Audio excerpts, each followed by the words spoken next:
নমস্কার সবাইকে। 2025 সাল পেরিয়ে 2026 সাল পড়লো। নতুন বছরে সবাইকেই অনেক অনেক ভালোবাসা ও শুভেচ্ছা। আজকে আমরা তুল্য ভর নির্ণয় করা শিখব। তুল্য ভর নির্ণয় করার জন্য অবশ্যই তুল্য সংখ্যা সম্পর্কে জানতে হবে। যারা তুল্য সংখ্যা সম্পর্কে জানেন তারা এই ভিডিওটি দেখেন, আর যারা জানেন না তাদের জন্য সাজেশন হচ্ছে, আমি অলরেডি তুল্য সংখ্যা নিয়ে খুব চমৎকার ক্লাস আমি আমার ইউটিউব চ্যানেল ও ফেসবুক পেজ দুই জায়গাতেই দিয়েছি। তো যারা ইউটিউব থেকে দেখছেন তাদের জন্য আমি ওই তুল্য সংখ্যা বের করার ক্লাসের লিঙ্ক ডিসক্রিপশনে দিয়ে রাখবো। আর যারা ফেসবুক থেকে দেখছেন তাদের জন্য আমি তুল্য সংখ্যা বের করার ক্লাস এই ভিডিওর ক্যাপশনে দিয়ে রাখবো। তো অনেক কথাই হলো, চলেন ক্লাসটা শুরু করি। তুল্য ভর নির্ণয়ের একটা সূত্র আছে। সেই সূত্রটা হচ্ছে তুল্য ভর সমান সমান আণবিক ভর ডিভাইডেড বাই তুল্য সংখ্যা। অর্থাৎ কোনো যৌগ অথবা মৌলের যদি আমরা তুল্য ভর বের করতে চাই, সেই মৌল বা যৌগের আণবিক ভরকে তুল্য সংখ্যা দ্বারা ভাগ করলেই আমরা ওই মৌল অথবা যৌগের তুল্য ভর পাব। এখন আমরা একটা প্র্যাকটিস করব, তাহলেই এই কনসেপ্টটা একদমই ক্লিয়ার হয়ে যাবে। প্রথমেই বলা আছে সালফিউরিক অ্যাসিডের তুল্য ভর কত। কি করতে হবে? সালফিউরিক অ্যাসিডের আণবিক ভরকে তুল্য সংখ্যা দ্বারা ভাগ করলেই আমরা সালফিউরিক অ্যাসিডের তুল্য ভর বের করতে পারবো। আচ্ছা, তাহলে সালফিউরিক অ্যাসিডের আণবিক ভর কত হবে?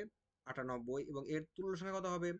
সালফিউরিক অ্যাসিডের তুল্য সংখ্যা কেমনে বের করতে হয়? প্রতিস্থাপিত হাইড্রোজেন প্লাসের সংখ্যাই হচ্ছে অ্যাসিডের তুল্য সংখ্যা। এখানে দুইটা হাইড্রোজেন আছে, তাই তুল্য সংখ্যা হচ্ছে 2। 98/2, রেজাল্ট আসবে 49। এরপরে আছে ক্যালসিয়াম কার্বনেটের তুল্য ভর।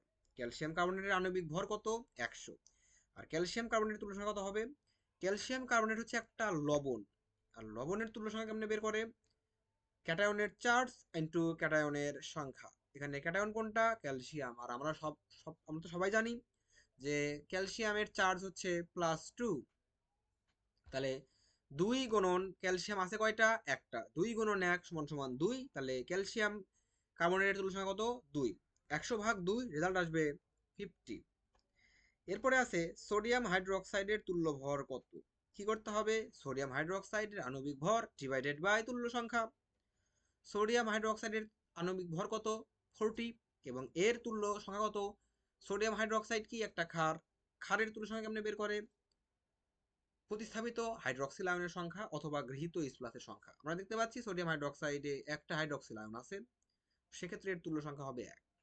40/1 যদি আমরা করি তাহলে রেজাল্ট আসবে 40।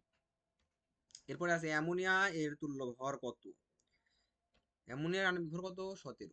আচ্ছা, অ্যামোনিয়া হচ্ছে ক্ষার, তুল্য সংখ্যা কেমনে বের করে? হয় প্রতিস্থাপিত হাইড্রক্সিল আয়নের সংখ্যা, আর নইলে গৃহীত H+ এর সংখ্যা। অ্যামোনিয়া কি করে? একটা হাইড্রোজেন আয়ন গ্রহণ করে অ্যামোনিয়াম আয়ন তৈরি করে। তাহলে এর তুল্য সংখ্যা কত হবে? 1। তাহলে 17/1 17। এরপরে আছে ইথানোয়িক অ্যাসিড CH3COOH এর তুল্য ভর কত? এটা আমি করে দেবো না, এটা লেখাই আছে সেলফ প্র্যাকটিস। এটা আপনারা করবেন, করে সুন্দর করে কমেন্ট করবেন যে এর তুল্য ভর কত হবে। তো আজকে ভিডিওটা বেশি বড় করলাম না, আজকে ছোট টপিক নতুন বছরের। তো দেখা হবে খুব শীঘ্রই নতুন কোনো ক্লাস, নতুন কোনো টপিক নিয়ে। ভালো থাকো সবাই। নমস্কার।